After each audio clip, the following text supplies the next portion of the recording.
বাঙালির oxygen food and talk, তাই বাংলার ঘরে ঘরে মুখরোচক। 6 বছরের ছোটো ভাই যখন 43 বছরে চলে যায়, আর এরকম কাজ আমি দেখি যখন এত সেন্সিটিভ। আমার নিজের দুঃখ আছে, আমার ভাই চলে গেছে, আমার মার দুঃখ আছে, সবার দুঃখ আছে, আমাদের প্রত্যেকেরই কম বেশি দুঃখ আছে। কিন্তু আমি যদি আমার ভাইয়ের পয়েন্ট অফ ভিউ থেকে দেখি, প্রফেশনাল আর পার্সোনালি ওর কত কিছু করার ছিল। আর মাকে তো রীতিমতো ঘুমের ওষুধ খেয়ে ঘুমাতে হচ্ছে, মানে স্টিল ঘুমের মধ্যে মাঝখানে ঢুকে হচ্ছে। মার ভাই এরা পরিপূরক ছিল না, কারণ ভাইয়ের first day to last day পুরোটাই মার সাথে। মাকে কোনোদিনও কোনো সিচুয়েশানেই ছাড়ে। অবশ্য এখন সারাদিন আমার পিছনে ঘুরছে, তো ভাবছে আমি বোধহয় ভাই, আমাকে ভাই ভাই ভাবছে হয়তো। দাদা, আজকে তোমার প্রতিক্রিয়া যদি একটা পাই, আমরা জানি আমরা সবাই খুব বিহ্বল বোধ করছি, বাট ছবিটা দেখে তোমার কিরকম লাগলো আর রাহুলের কী স্মৃতিচারণা করবে তুমি? দেখুন, ভীষণ একটা টাচিং ফিল্ম, ইমোশনাল ফিল্ম। এটা কীরকম কোইন্সিডেন্স বলবো, যে যেটা ফিল্মে দেখলাম সেটা রিয়েল লাইফে হয়ে গেল, তো এটা আরও বেশি নাড়া দেয়। লাস্ট শুরুর দিকে এবং শেষের দিকে constant tears were rolling down from my eyes. 6 বছরের ছোটো ভাই যখন 43 বছরে চলে যায়, আর এরকম কাজ আমি দেখি যখন এত সেন্সিটিভ, এত ইমোশনালভাবে নিজেকে রিপ্রেজেন্ট করলো স্ক্রিনে, তার সঙ্গে দেবলি না, পুরো ফিল্মটা, দ্য স্টোরি লাইন আমায় খুব নাড়া দিয়েছে। শুনে আমার চোখ দিয়ে কনস্ট্যান্ট জলও পড়েছে শেষের দিকে। ভালো লেগেছে, মিক্সড ফিলিং, যেটা বললাম, অবশ্যই ভালো লেগেছে। অ্যাট দ্য সেম টাইম মনে হচ্ছে যে ও থাকলে আরও এরকম কত কিছু করতে পারতো না। এটা একটা বড্ড কষ্ট হলো, আরও কত কিছু রয়ে গেল না।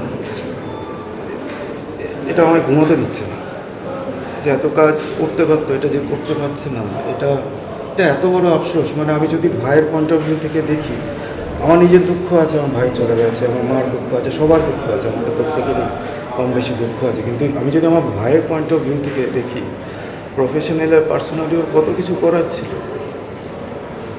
মানুষ হিসেবে এত বড় মানুষ ছিল। হ্যাঁ, তুমি জানো দাদা, এই আমার সিনটার সময় আমার সবাই হাসপাতাল থেকে এসেছি, আমার একটা স্ট্রোক মতন অবস্থা হয়।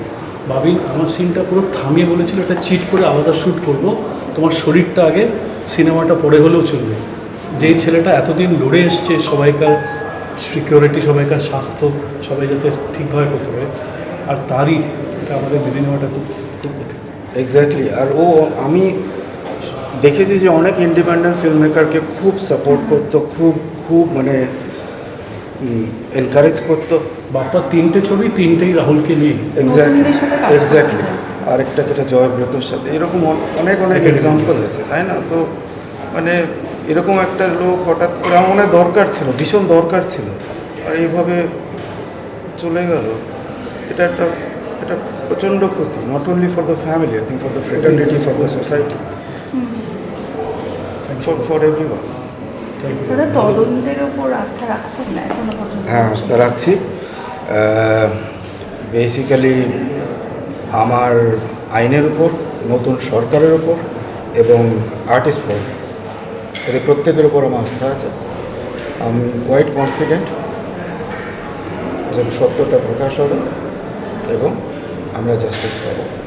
এটা জানা খুব দরকার, কি দিনের আলোয় এতগুলো লোকের সামনে কী হলো, তার 14টা ভার্সন বেরোলো, 14টা স্টেটমেন্ট, সব ইনকনসিস্টেন্ট, এটা তো হতে পারে না।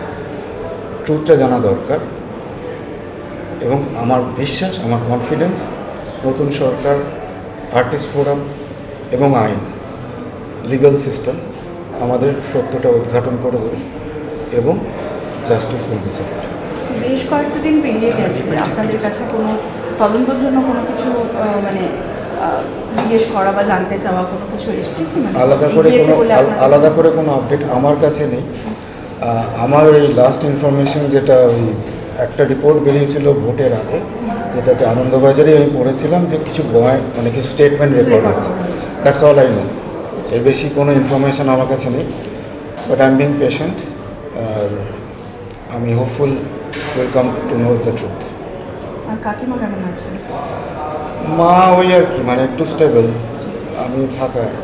কিন্তু যেরকম হয় রাত্রে ডুকরে ডুকরে উঠছে, মাঝে মাঝেই ডুকরে উঠছে, এত চেষ্টা করলাম রাখতে পারলাম না।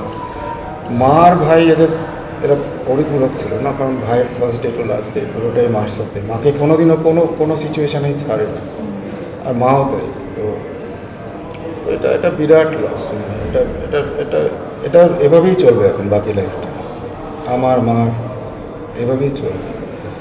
মানে সময়ের নিয়মে আমরা অবভিয়াসলি আমাকে কাজ করতে হচ্ছে, অফিসের কাজ করতে হচ্ছে, কিন্তু মাঝে মধ্যে হচ্ছে এটা দমকা হওয়ার মতো আসছে, আর সব এলোমেলো হয়ে যাচ্ছে মানে। তো আর মাকে তো রীতিমতো ঘুমের ওষুধ খেয়ে ঘুমাতে হচ্ছে, মানে স্টিল ঘুমের মধ্যে মাঝখানে ঢুকে ঢুকতে হচ্ছে। তো এরকমই চলবে। মানে ভাবুন না, একটা মার যদি 42 বছরে একটা সুস্থ সবল ছেলে চলে যায়, একটা দাদার যদি 6 বছরের ছোট ভাই এরকম চলে যায়, কী হবে, কী হতে পারে? তাই হচ্ছে আমাদের সাথে। সংস্থার তরফ থেকেও কোনোভাবে যোগাযোগ করা? আমার সঙ্গে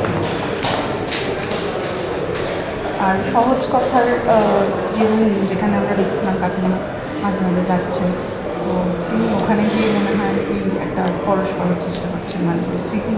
হ্যাঁ, সহজ কথার রুমে আমাদের বাড়িতে অনেকেই আসেন, তো আমরা ওখানে বসেই কথা বলি। ওটা ভাইয়ের বড্ড প্রিয় রুম। ওটা শুধু সহজ কথা স্টুডিও না, ওটা ভাইয়ের লাইব্রেরি। ওখানে প্রচুর বই আছে, অনেক ডিভিডি আছে, মানে ওয়ার্ল্ড সিনেমা পুরো একদম গুলে খাওয়া। তো মানে ওটা ভাইয়ের এত প্রিয় জায়গা, তো ওখানে অবভিয়াসলি ওখানে ভাইয়ের বেশ কিছু ছবি আছে, কিছু রিসেন্ট ছবি যেগুলো আমি ফ্রেম করেছি সেগুলোও আছে। সেখানে গিয়ে অবভিয়াসলি অনেকটা সময় তো কাটে। আজকে এই ছবিটার লাস্ট যে দৃশ্য আমরা দেখলাম সেখানেও একটা অদ্ভুত সমাগত, সিরিয়ালেও সেরকমই দৃশ্য একটা হচ্ছে শুনেছিলাম, যদিও বিভিন্ন রকম বয়ান আছে, তবুও শেষ দৃশ্যে আমরা যেটা দেখলাম, মানে কীভাবে একটা সমাপতন হলো। হ্যাঁ, এটা একটা কোইন্সিডেন্স যে এইভাবে জিনিসটা মিলে গেল। নট অনলি দিস, আপনারা নট এক্স্যাক্টলি দিস ওয়ে, কিন্তু আপনারা যদি যে জানলাগুলোর আকাশ ছিল, যে নাটকটা যদি দেখে থাকেন, এটা খুব ফেমাসলি চলছে, প্রত্যেকটা শো হাউসফুল হচ্ছে, ইভেন ভাই চলে যাওয়ার পর ওখানেও ভাইয়ের যে ক্যারেক্টারটা প্লে করতো সেখানেও ভাই চলে যায়। তো জানি না, maybe he was a very powerful soul. Maybe they can see their future, so they can see what owner lies একটা ahead. লেখাও ছিল, একটা লেখাও বেরিয়েছিল যে হ্যাঁ, এটা আমি শুনেছি, এটা আমি নিজে কোনোদিন পড়িনি, এটা আমি শুনেছি, একটা স্নিপেট দেখেছি যে এরকম একটা কিছু লিখেছিল, এটা আমি নিজে কোনোদিনও পড়িনি। তো I am hoping that exist, that's true, ওই স্নিপেটটা। তো এটাই মানে বড্ড আফসোস।